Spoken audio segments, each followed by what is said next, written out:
This podcast may contain adult themes. This podcast is for entertainment purposes only. The views and opinions in this podcast are expressly our own. When I get to the workplace, I like to fuck shit up. Honestly, every time I try to do something fun or exciting, you make it not that way. Hey, are you tired of toxic workplaces and the negativity that comes with them? We hear you, and we're here to shake things up. Welcome to Let's Break Up Toxic Workplace Stories, the podcast that's all about breaking up with workplace toxicity. I'm Nicola, and I'm here with my co-host Gina. Together, we're going to explore real-life experiences of workplace toxicity and offer a sense of encouragement and unity. That's right, we're tackling the tough topic of negativity in the workplace. So join us each week as we explore the various forms of toxicity in the workplace. We'll be interviewing guests to share their experiences and offer practical solutions for dealing with workplace toxicity. Let's Break Up is quickly becoming the go-to source for anyone looking to share and then ditch the drama and help you break up with those toxic workplaces. Thanks for tuning in, and don't forget to like, subscribe, and tell all your friends. In this week's episode, I think for this episode, we're going to have a really interesting episode because I think we should dub this episode The Devil Wears Prada, New York. Correct. Or we could go with like the foot fetish episode.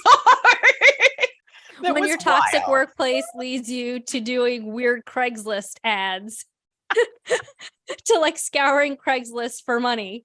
Honestly, I was right there with her. I did the same. I probably would have done the same thing. Look, let's not judge. Do you have Craigslist in New Zealand? No, like something similar. Like it's similar. Okay. Awful. But we don't have as many crazy people as you do. No, per capita, no, you definitely don't.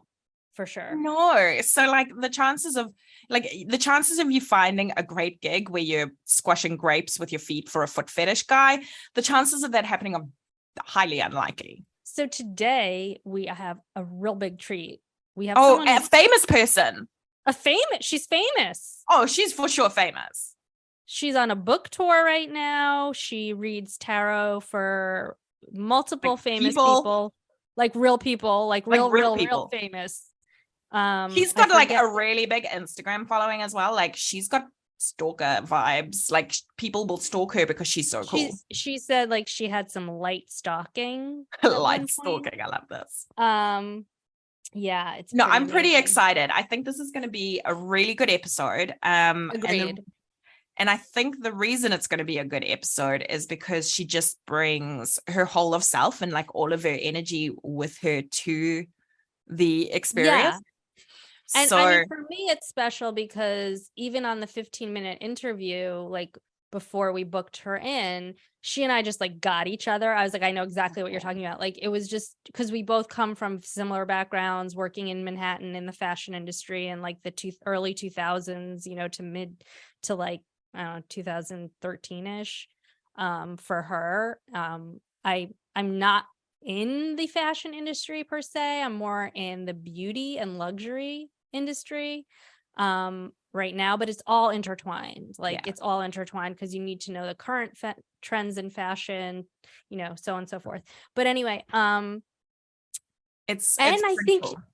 she reads tarot, and I think she's going to do a couple readings for us. Okay, that's going to be fun. I don't know how we deliver that to our audience, because like, what if she tells us that we're going to die in like 2 minutes? No, then we'll be like, great, see you later in heaven or hell, or whatever you believe in. We'll see you there. Because obviously, we don't want to share too many personal details if she comes up with some juicy whoppers. Some whoppers. What are you going to ask her about? I don't know. I think I need to reflect on my personal life at the minute. I think that's the weak link at the minute.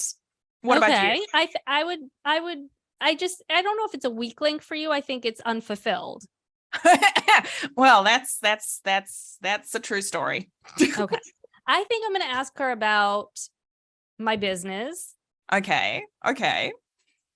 Because I've talked about it before. Yes. That we were doing super good, and then COVID hit and it affected us in a very negative way, to a point where I didn't even think we were going to be able to continue on. Thankfully, we are, and things are starting to look up. But I just want to know like when that feeling of I'm afraid to open my emails, I'm afraid to look at our bank account, like will be over, because that's where we were before COVID. Yeah. I never had to worry about any of that. It was just like just going smoothly. Everything was just lined up. It was amazing. And I'd like to kind of get back there. So I'm going to ask her about that. And I might ask her about my partner. Oh, that'll be curious. Yeah. So those were the two things I wanted to ask. Okay. I don't want to like overreach, but we probably should ask about our podcast, but that will be time if we have time. Yeah. I feel like if not, we should do a follow-up with that. Yeah, we should invite her for like, you know, in our reflection episode, we should invite her to be part of the reflection episode for season 2. Ooh, that would be cool. Well, like a little cameo appearance. She and I live pretty appearance. She and I live fairly close to one another. So I'm hoping we both get our shit together and we actually can meet in real life. Because I think that would be really cool. I need photos. Yeah. Photos or it didn't happen. And maybe I'll have her do a reading of for the podcast. Yeah. If film the whole thing, because you can't have her do a reading for the podcast and then not film it and No, shit. I would film it. For sure. Okay. Mm-hmm. All right. So let's get straight into this episode. I'm pretty excited that it's going to be awesome. Me too. Also, trigger warning, conversations about suicide. Also, trigger warning, alcohol and drug abuse. Ooh, good one. Also, a trigger warning, foot fetish. Oh, yeah. If anything about a foot fetish or masturbation is a trigger for you, those are sprinkled in here too. Sprinkled. Sprinkled around. Equal opportunity sprinkle. Yeah, like High Hair did with Raina. Just sprinkling it. It's an even distribution. Okay, so despite my tardiness. So glad you could make it. I know, to my own. So glad you could make it. I'm so excited that you're on the podcast today. Hey, I'm Rebecca Simzak, aka Cardsy B, the author of The Saturn Diaries and tarot reader and podcaster, and I'm so excited to be on the podcast today. Okay, so how did you get that? How did you get that nickname? Tell me how you got this. Well, okay, so I actually, from my ex-wife, came up with it because everyone used to call me Miss Cleo, and like she was like, okay, that's already taken, and she just jokingly was like Cardsy B, and then it stuck. And when I started a separate Instagram, because I was still freelancing in fashion as I was building this, I was like building myself a bridge, and I was like, I don't want the fashion people to see this, so I had like my personal Instagram, and I just created it under Cardsy B, like not at all tied to my full name, and then it stuck, and people like called me Cardsy, and now a lot of like because it's like a play on Cardi B. So totally, I love it. Totally. Yeah. I love it. It took me a Exactly. minute to figure that out. And then when I had that moment, I was like, oh my God, Nicola, Cardsy B, because she does tarot. Totally. And Nicola was like, I was already like, you were like, that makes so much sense. Yes. Because like it kind of like it's, I think because we just saw your name and we didn't know what you were doing. We were like, why is this person's name Cardsy B? Yes. But then once we like had your vetting and we were like, oh, okay, you do tarot, like it clicked. I was like, oh, I get it. I had somebody literally come to my book launch in Miami that like got it for the first, was like, oh, because like all the cards. And I was like, all the cards, indeed. Yeah. all the cards. Exactly. I love it. Yes. Can you tell us briefly a little bit about your background in terms of the toxic workplaces you're going to be talking about today? Yeah. So I feel like, I mean, I know we're all biased where we come from, but I know you're going to agree with me on this one, Gina. I feel like I come from the most toxic industry, which is the fashion industry. So that was where I was for the majority of my adult career. I had majored in fashion design in college. And by the time I graduated, had already worked in Nike's design department. I ended up designing for Donna Karan. I was the creative director of Playboy over their licensed product. So kind of anything with the rabbit head logo worked for them, and a lot of other smaller companies that no one would know the name of along the way as well. So a lot of the toxicity that I experienced was very tied to that industry. That industry, especially in New York City, it's very competitive, very fast paced. Everyone's kind of like trying to cut everyone else off at the knees. Like jobs are highly sought after. So it's like the perfect mix to make something completely toxic. Why don't you tell us your first red flag with whatever company was toxic to you first? Yeah, I have to say my most negative experiences were often with the smaller companies, which like I won't name. That doesn't surprise me at all. The bigger the company, like the more fluidity I feel like there is. Yeah. Whereas when it's small, it's like easier to micromanage. Yes. Yeah. 100%. 100%.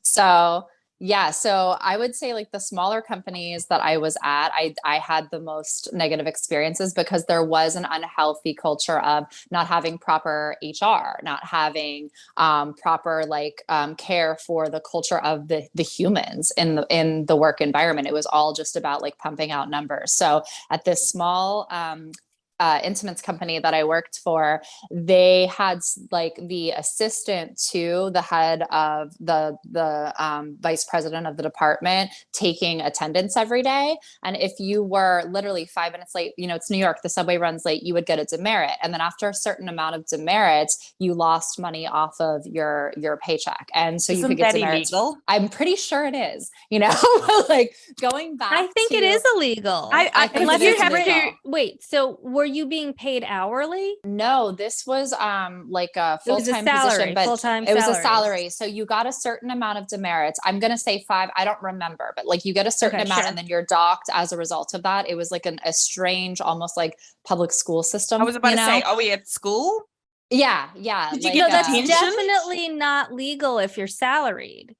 Yeah. So I can't imagine that it is, unless it was like written into your contract, like your employment contract, really tiny and you missed it. Yeah. Well, that was red flag. That was definitely red flag number 1. There was kind of like a dress code to some degree, which is so odd to me in the fashion industry, that was also enforced by the demerit system. And there was an unspoken rule of you weren't supposed to, I don't know if you've ever worked anywhere like this, Gina, but like you weren't supposed to have lunch with coworkers. It was like kind of like you're just supposed to like go on your own. And none of this was written. It was just like, you kind of learned it. It's like, you learn it by being there.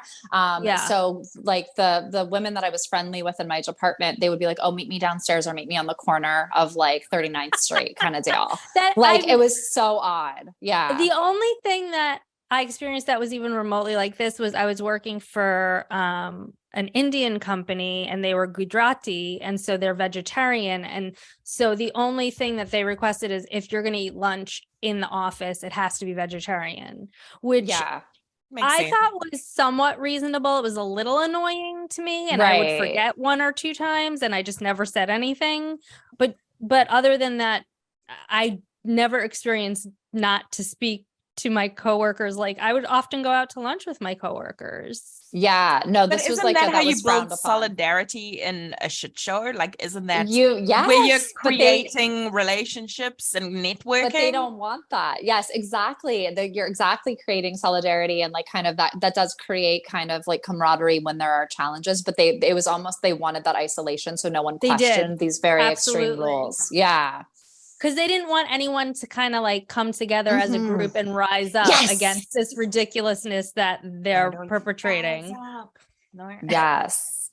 But like, one of the things one of the things I love that Gina said in one of the, I think it might have been the first episode that I listened to of you guys, and you said like, I'm the first person to take ownership of like, am I attracting this? And I will say that I was at a very low point in my life. I had lost my big global vice president job at Playboy. I was really struggling in depression and addiction, like a big part of like the journey that I went through. I was at the low part when I took that job, and I was kind of like, this is fine. Like I knew it going in, like, this is a company I do not want to work for. This is way less than I'm worth salary wise, but like, I have to, this is fine. And I think that because of the level I was existing at and like the vibration of energy I was at, 100% it makes sense, but does it make it okay? No. And I think there were people that were in that system for years. And I would kind of be the one that would like meet on 39th Street on the corner and be like, hey, do you think it's legal that they take demerits? And they're like, I mean, I don't know, but like, I got to be here. And it was very much that environment. And I think also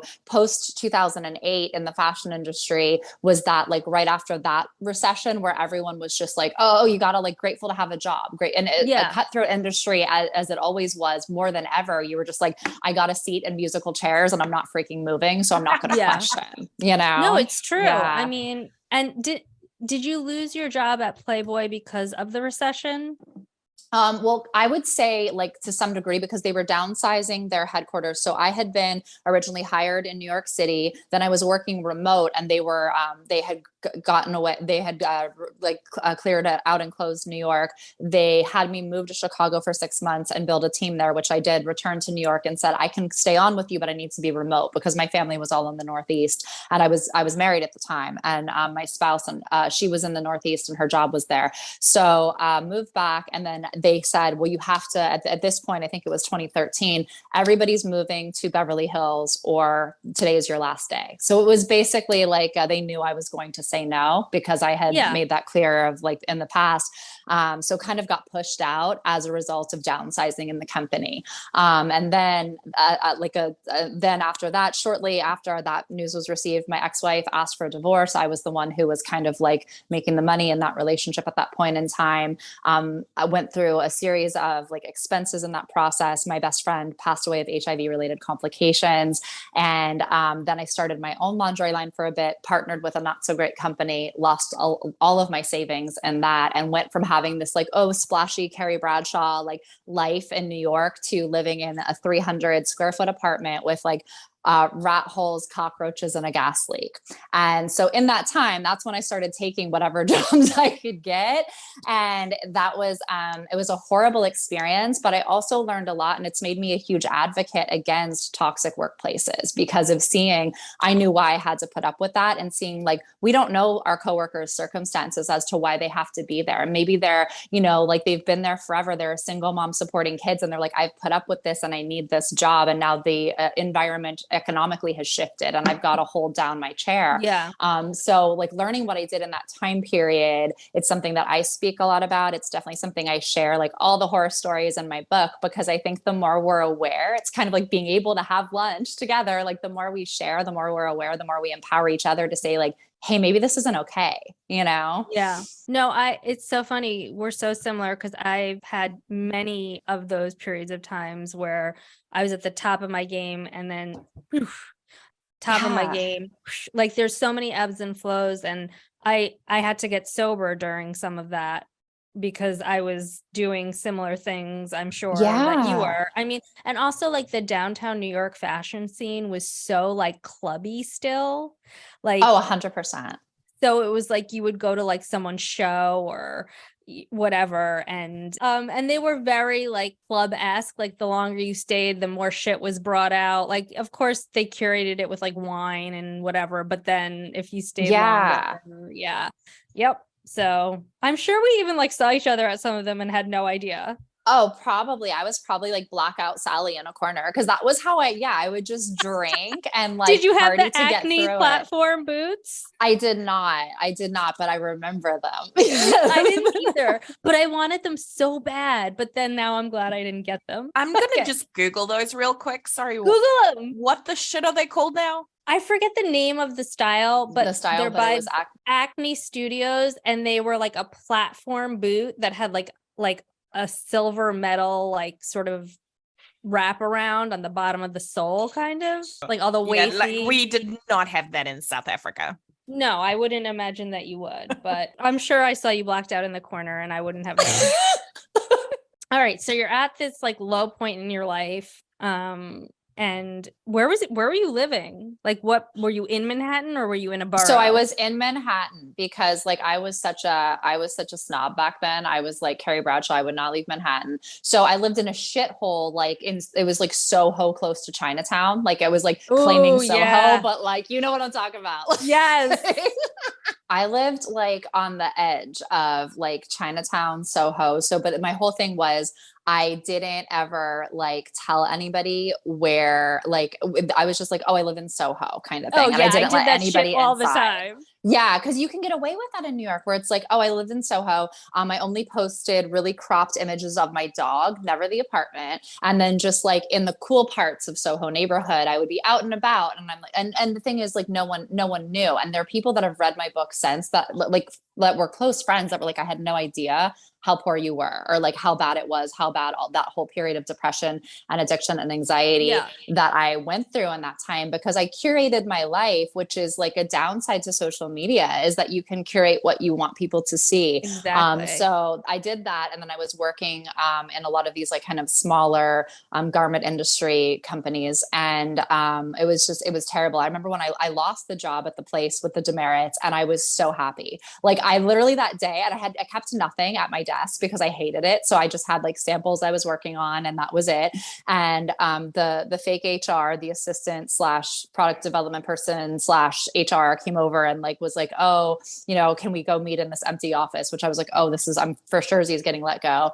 And I remember just feeling the sense of joy, even though I shouldn't have, but I never have to come back here. And I was like, I know this is irresponsible at this time, but and then from that point on, I started taking like random jobs, like freelance jobs. I literally even squashed grapes. And this is okay. I'm in my, I think, early 30s, and had been like you were saying, you've been like, you know, at like levels. I had been like a global vice president, creative director, had like the beautiful, glamorous life, all the things. I'm now living in the Soho close to Chinatown apartment. I took a job off of Craigslist to squash grapes for a foot fetish wine guy. That's how bad I needed money.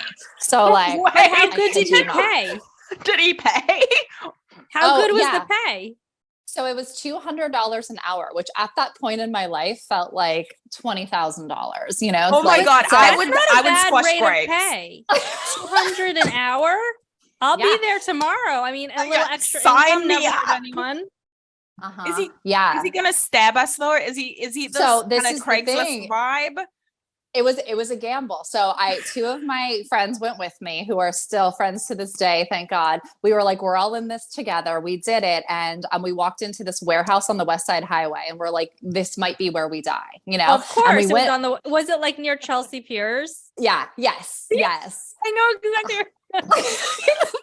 So we walk in. This is like also in my book. We walk in and we're looking at each other and we're like, best case scenario, it's going to be that scene from I Love Lucy that everyone pictures when squashing grapes, right? And we're like, okay, here's hoping. We get there. There's like a vinyl tarp on the ground. Oh my God, serial killer 101. And I'm like, this is. And then my friend like whispers in my ear. She goes, and that's where they're going to roll us up. And at this point, we're just like, we gotta pray. She had mace. She had vinyl like Catwoman pants, because she's like, those are hard to get off. It's like a chastity belt. And I'm like, this one's smart, you know?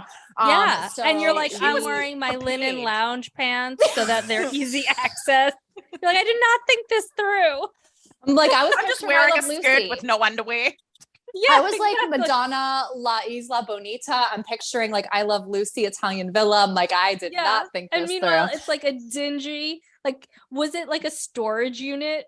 Or was it actually in a warehouse? Basically. It was like a weird, I mean, I don't know what it was to this day, but like, it was like a warehouse storage unit. He was also a part-time DJ. It was one of those part-time many things. Because who in New York at that time wasn't a part-time DJ? Yeah.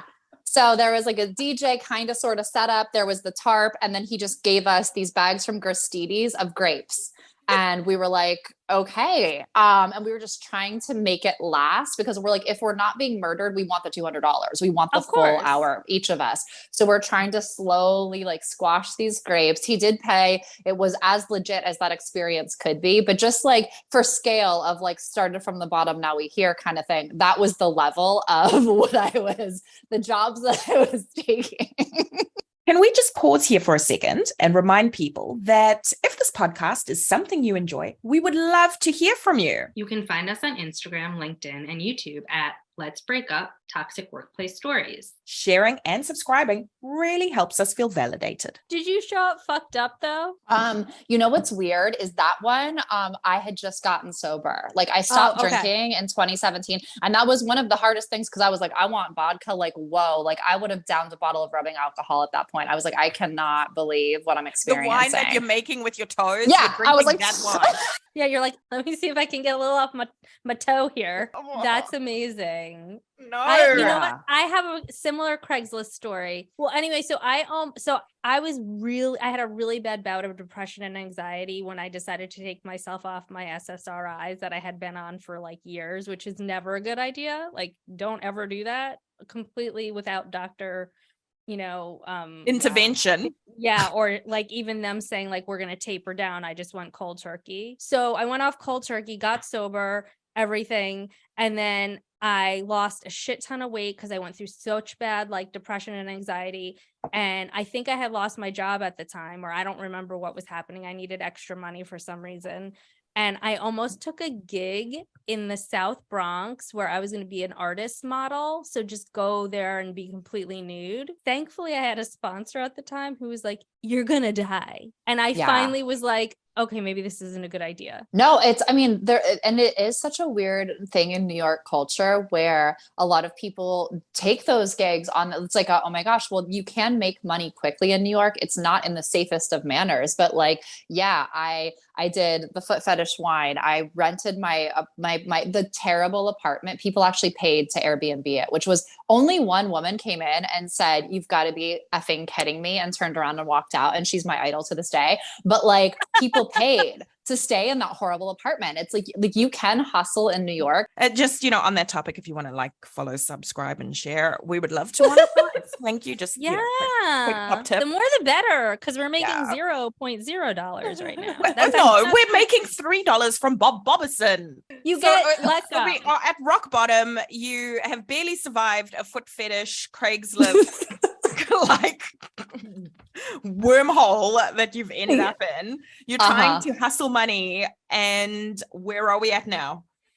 So, I mean, I think I just started to and a big part of it for me, similar to Gina's story, is I stopped drinking, stopped substances. And in that I was making slight better choices. Foot fetish situation was out of desperation. I'm not saying that was a good choice, nor do I advocate anybody do that. But as I was like kind of climbing up, more higher level opportunities, even freelance of just better companies started to open. So I then started freelancing with a company that was honestly amazing. And the only reason I left is because I've started becoming very successful in my own business. But I was freelancing with them. And that's when I learned to boundary of like, you do have a lot of power as a consultant, a contractor, or a freelancer, where I was like, okay, these are the days I'm available. And when I would shut my computer down at 5 o'clock, I would walk out the door. And it's interesting how there's the perceived we have more security and full time, but it's like we have more access to boundaries as a consultant or a contractor. And that's kind of allowed me to build the bridge from that to working in my own business. So I slowly scaled back my days with them and bought that time back into my own business. I started reading. So as I was coming through that terrible like depression, like moving out of my addiction, and just cleaning up my entire life. And I would pull one card a day. And then I started to remember, oh, I was good at this as a kid, and started reading for friends, for colleagues at that, the company in the fashion industry where I was consulting, and people were getting accurate results. They're like, oh my God, she predicted I was going to get pregnant exactly in this month. She predicted that this deal was going to close. And so word kind of got around. It started as a very word of mouth thing. And then my business, my one-on-one tarot readings grew. I was doing like events and reading at places in New York, and then eventually created my my own tarot deck, launched my podcast, Hex in the City, and then was able to step away and completely run my own business from 2019 on. I did write a chapter about it of in my book of kind of like, okay, this was me climbing out of that hole of from having absolutely nothing. I think at the lowest point, I literally was in that Soho close to Chinatown apartment, had 3 figures in my bank account, which was like less than I had probably even like graduating college, and just was like, where do I go from here? And it was a point of like, I am at the bottom, but there's something with that allows you to surrender, of kind of like, how much worse can it get? And it makes you a little more fearless. And that's when I remember getting offered full time with the company I was freelancing with. And I said, no, thank you. Cause I really liked my freedom. And it's something that I had been so trained from, like coming from, you know, my grandparents are Polish immigrants. My dad was like, put your head down, accept a full-time job, get the benefits.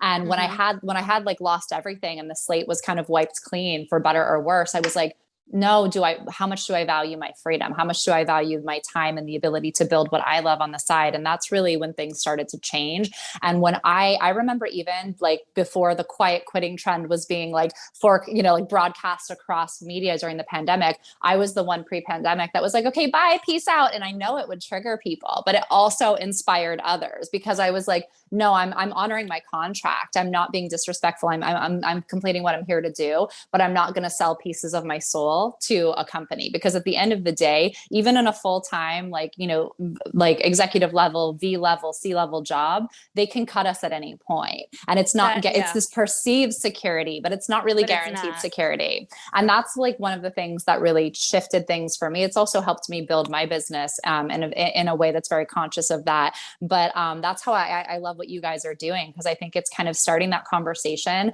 making it known that like, no, I'm not alone in experiencing these crazy, insane, toxic situations and the expectations that are placed upon us that we didn't agree to uphold, but somehow like we're considered bad if we don't. Unwritten social expectations, right? There's these unwritten social expectations across the board. You know, you have them in your personal life, you know, you've got to tick off these certain social expectations, but then at work there's these unwritten ones that you kind of learn along the way. And especially in a toxic workplace, those unwritten expectations can sometimes be absolutely bizarre as well, where you're like, these don't even match who I am as a human. And that's what you're talking about when you're saying I won't sell my soul. It's like, because what happens with people in toxic environments is you do start acquiescing, and you're not even realizing that you're acquiescing, even if you're like, this is weird, but I'll just do it anyway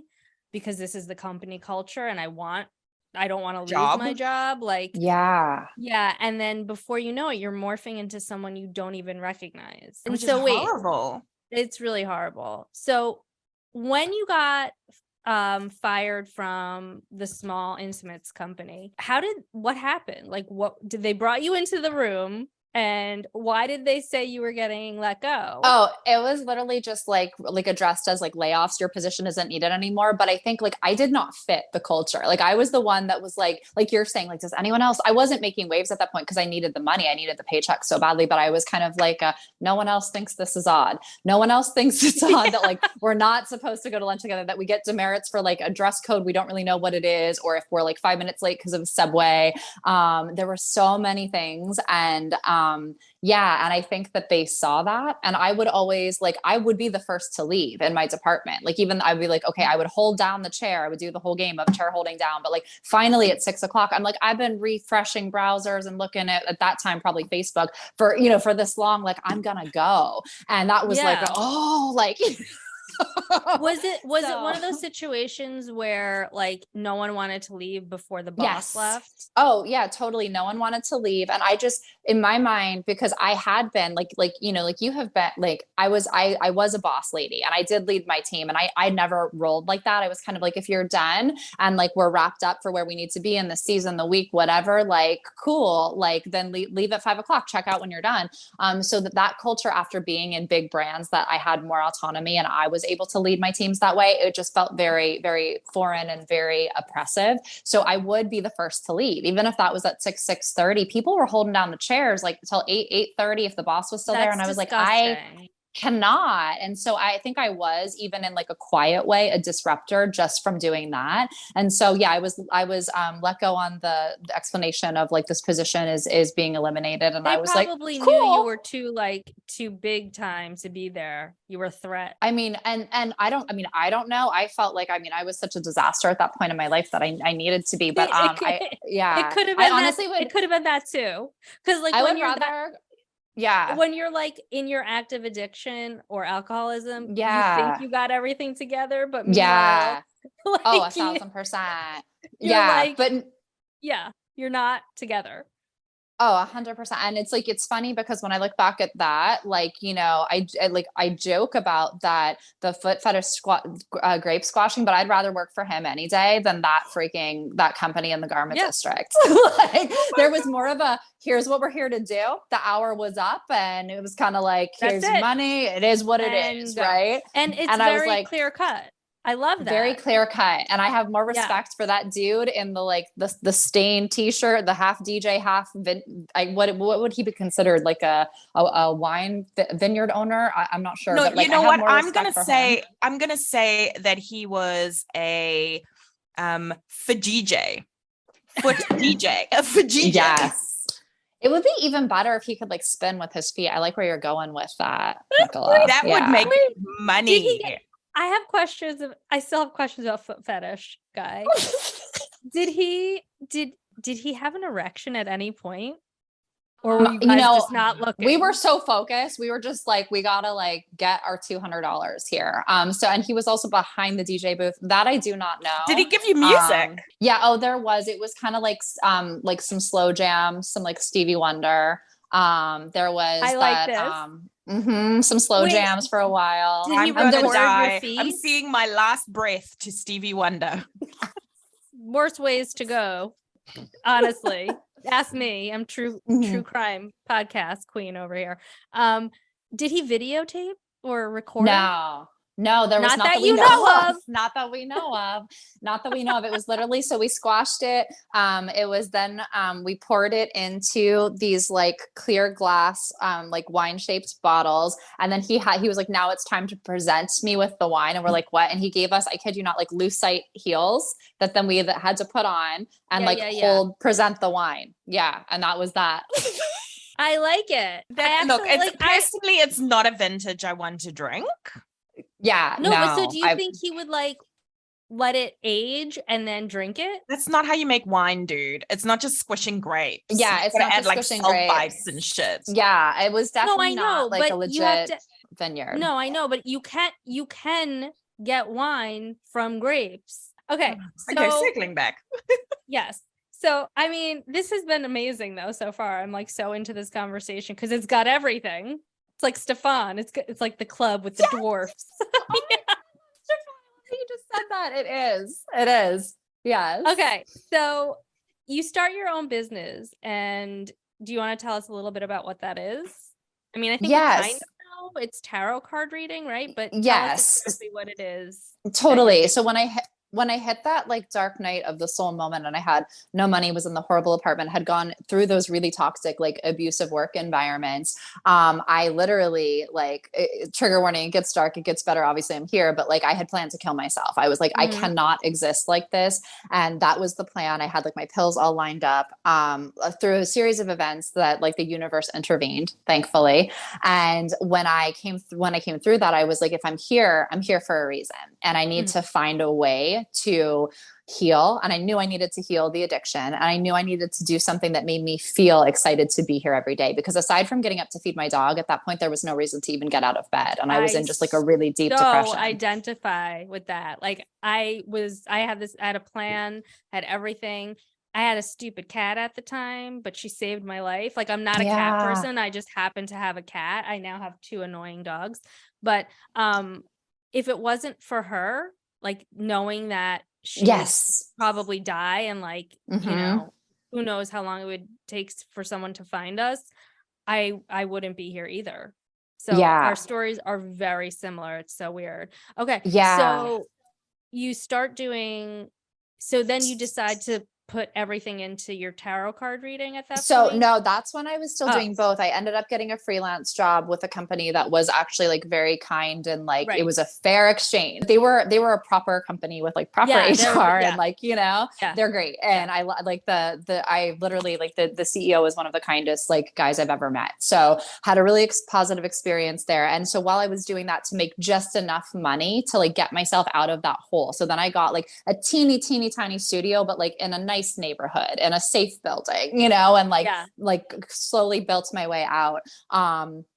And was doing tarot on the side. So then that's when I was like pulling cards a day for myself. I had stopped drinking. I had like really cleaned up like my physical, like what I was putting into my body and how I was spending my time. So I started, like the tarot cards with myself, reading for friends, and some of my friends knew that I did it when I was young and were like, oh yeah, you're good at this. And it just kind of clicked, so that it expanded into reading for colleagues, and they would buy me lunch or dinner. And I was like, oh my gosh, like I had no money. I was just building a little bit. So I would be so grateful for that, and people were offering to pay for it, and I didn't intend for this to be my full-time business, but I grew it into that. Started doing events in New York. I had a brief stint as a dialysis psychic, which like I auditioned for, got hired, and then that also had a creepy situation with, so I quit that.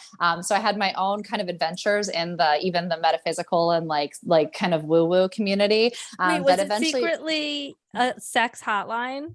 So here's the thing. Oh my God. I love how these stories keep going here.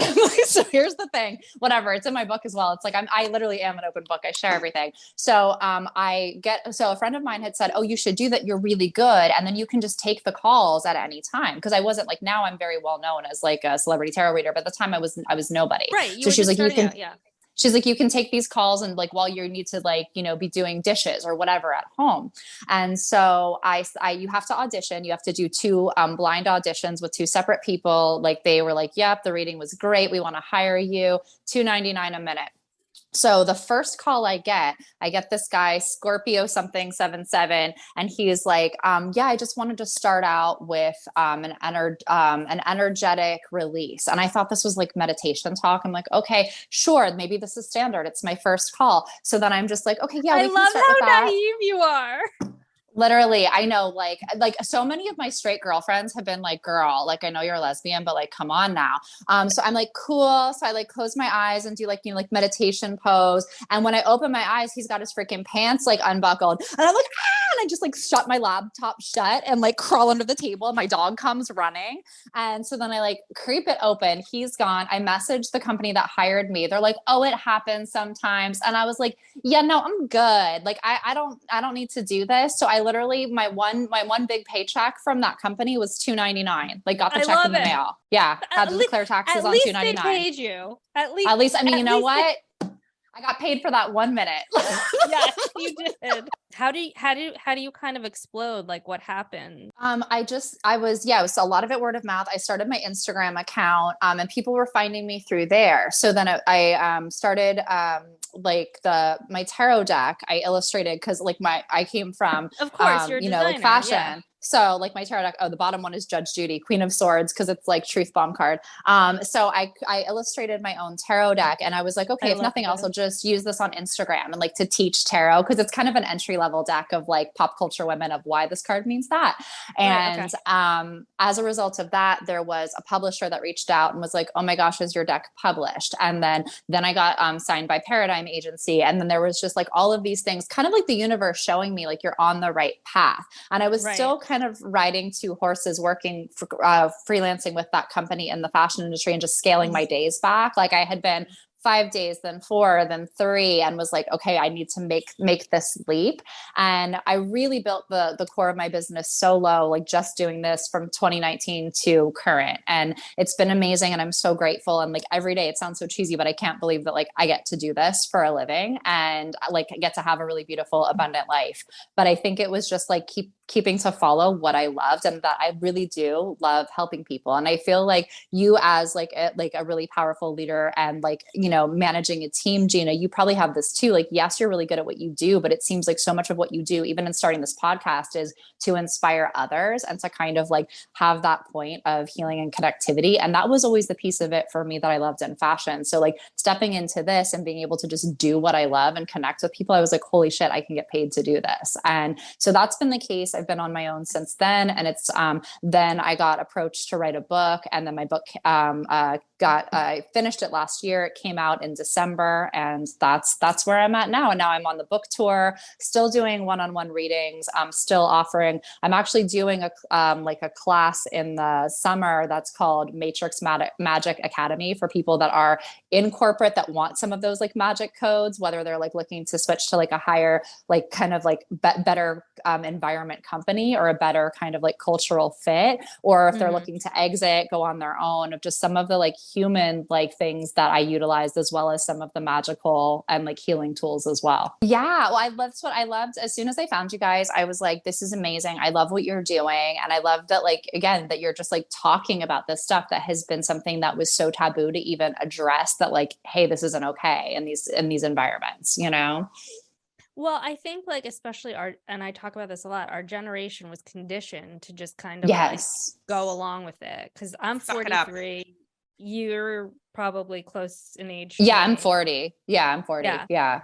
So I just feel like it's part of our generation, like that. Yeah. Suck it up, show up, get your paycheck, get those benefits. Cause like I had old school parents too. And they were like, my dad worked for the same company for his entire career. Yeah, like my dad too. there wasn't any of that, like, okay, this isn't the right fit, or I'm now at a point where I need to grow. Like, it was just like, you stay and you just like work your way up little by little by little. Yeah. Oh, awesome. I like that. So, Cardsy, yes. Where can we find all of your fun things? Where can we buy them? Where can we find you? I want to buy the tarot card deck just because they're so cute, not because I know how to use them, and I want to like frame them and like make a little montage. I love that. It's a good learning deck. So the Badass Bitches Tarot and my book, The Saturn Diaries, it's all on at Cardsy B on Instagram. I'm on Instagram and TikTok at Cardsy B, CARDSYB, and then my website's just cardsyb.com. So it's pretty easy to find me, pretty straightforward. Okay, wait, we got to edit this out. What's your cell phone number? Don't edit that out. No, I'm just going to edit that out. And let's give it to anybody who's weirdly DM'd if you subscribe, like, and follow to the podcast, we'll give you the telephone number. No, we would never. Although I'm pretty easy to find online. Like, so I'm sure people could find my number fairly easy, but I know I constantly like remove, like unsubscribe from things with mine, but I'm sure like if people really freaking try, they can. But yeah, I just don't want to make it. I don't want to make it any easier for the energetic users than it already is. You know, it was, but I don't want to take any more of your time, Cardsy. I know we've sucked up all of your time. No, I love you guys. I do have a call like coming up at 2. So, but it's a pleasure to talk to you both. So thank you so much. Thank you for joining us today. If you would like to share your story, we would love to hear from you. Also, leaving a review helps us create more content because it shows us there's an interest in this topic. For those of our listeners who do better with reading, we have closed caption available on YouTube. See you next week, same time and same place.